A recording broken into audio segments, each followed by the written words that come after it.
Group content is impossible to make work, and it doesn't even matter who you are backing it or funding it. Hell, Adin Ross is finding out the hard way that that is true. I'm sure there's so many fucking people in this chat right now who, if I gave opportunity to, you guys would take it and fucking stream every day. I know y'all would. So at this point, I'm gonna just say it. I chose the wrong fucking people. They're fucking hilarious. They're great kids. They're great people, but I chose the wrong fucking people to do what I want to do. But basically, dead weight, you gotta get the fuck up out of the way. Adin Ross is talking about his attempt, or I should say a failure of attempt, of making a streaming group called SSB, where he's hired members to stream for him for multiple hours on end, not only to boost his platform, but because we've seen what an AMP can do and what an RDC can do. Adin Ross, an already successful streamer, says that, hey, I can try to do these things, but he's finding out the hard way that a lot of people, not just the people that he's employed, but just people in general, are lazy and don't have the same drive and ambition that he has. I give up on SSB. They're actually done. It's fucking done. It's not even like the LeBron Cavs shit anymore. Oh God, it's not. It's like, it's literally not anymore. I give up on this fucking group. So today we're gonna go on Discord and find new friends to play with. I need fat and black people to play with. I need funny looking, ugly white kids. Like I need a group of people I don't even fucking know. And I'm gonna blow y'all up and I'm gonna give y'all contracts. It's that simple, bro. I just did a 5-hour podcast and motherfuckers still can't go live and stream. It's crazy, bro. I think Adin is finding out 3 lessons the hardest way possible. 1, you can't buy friends. Friends are made based off of natural connections, but you can't force it. And because he tried to make his friends based off of the internet personalities that he may have found through his Discord or whatever the case may be, I think that that's where he's seeing a total downfall. These people don't know you in real life, and you don't know their real work ethic. So the fact that y'all don't share similar interests besides 2K and maybe GTA shows that, like, this is why you shouldn't have a friendship. Number 2, everybody isn't gonna have the same work ethic as you, Adin Ross. No, they're not gonna want to stream for hours on end. They also don't even have the creativity that you have. You should have taken people who have not only shown the desire to grind, but those that have decided that they're gonna dive head first into this content stuff just to make it work out. And trust me, based off of the stuff that I'm seeing from the people in SSB, the type of content they're making where they're relying on a bunch of other people or doing edgy or cringy content. Take your fucking pants off. I'm getting my shit fixed, chat. So everybody follow up. We're gonna have notice plan. There's a price for everything. How much for a little nip slip? Literally, I'll load my Cash App right now. So how much we got a Cash App? Both of us will split it to get a nip slip. Yo. People don't even pay me. I just post it and they see it regardless. Oh, so do it for free. Fuck it right now. And then I'll see you really about it. And look, I got 50K on Instagram. I swear to God, I'll shout you out. Chat, don't call Kayla. Chat, don't call Kayla. I'll shout you out on my story. Swear to God. What's good, sexy? Oh, you eat your pussy like that.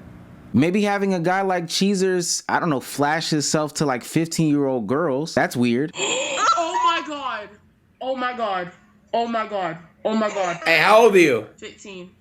In GG's, Jesus. Or having people do stupid stuff like do donuts in the streets and endangering their lives. These aren't people that are creative. These are just social outliers that view you content, kick the brand as some place where they can get their edgelord, fringe of the society stuff off. And I don't think that these are people that Adin Ross should be associating himself with, especially because he's trying to get off the stigma that Kick already has. And last but certainly not least, the most important thing to me is that you cannot make somebody. I'm a firm believer that people in the content creation world are not made, only because your chat finds you entertaining for your authentic self. They're not gonna find these people entertaining or long lasting because they've made an edgy joke. It's only gonna task them with topping themselves with another edgy joke on top of another edgy joke. And the problem with that is they don't stream enough to even make that a real possibility. And now you're just shelling out money to sustain this person's life and livelihood. And honestly, it was a bad idea from the inception. The only reason why you're even continuing this stuff on is because you need friends. You are lonely. You're seeing how Kai has not branched out to not only AMP, but he's made new friends like Ray or Drewski or any of the millions of rappers that have come on and been their authentic selves to him. You want to replicate something like that. But ultimately, the way that you've gone about it is by letting yourself be taken advantage of. We know that you let rappers take advantage of you, but now letting your so-called friends take advantage of you because you're footing the bill for them is just simply silly. I tried, bro.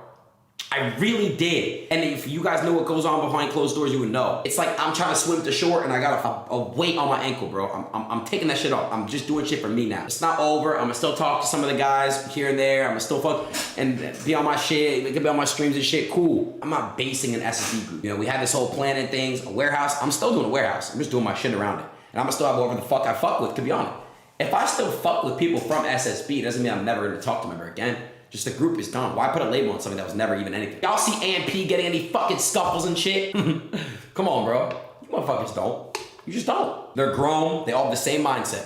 My mindset is different. We need some competition though, bro. And SSB could have been.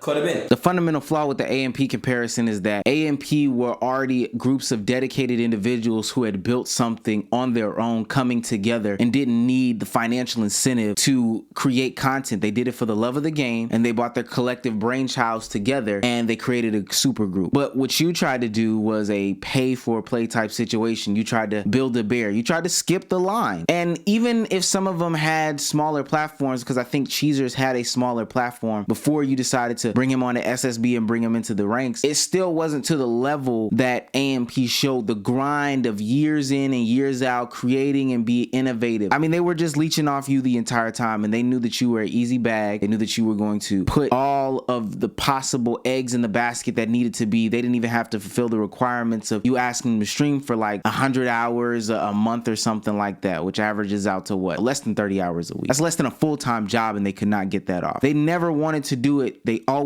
knew you were going to fund them. Everybody isn't going to have the same mindset as you. You can't drag people along with you. Sometimes you got to cut that dead weight. Even if that means cutting somebody that you perceive to be a close friend, then you have to cut them, but you cannot drag them along with you, because you may end up hurting yourself in the long run. And you'll find new friends along the way, and those friends can be the ones in the past for what they were for. Hey, that may be my friend that I played neighborhood basketball with, or when we get together, we can play cards, or we can still chat on the phone every day. But when it comes to specifically business, I'm gonna get the people that I've met along the journey to help me with my process, and not the people who are from the past and don't have that same mindset as me, because they would have been doing it anyway without me. But that's what I think. The lonely guys are gonna be lonely as always. It's commendable for AMP to be the super group that they are. Hell, you could take a look at how I feel about them, because I think that they're a super group and there's nobody like them. But let me know what you guys think.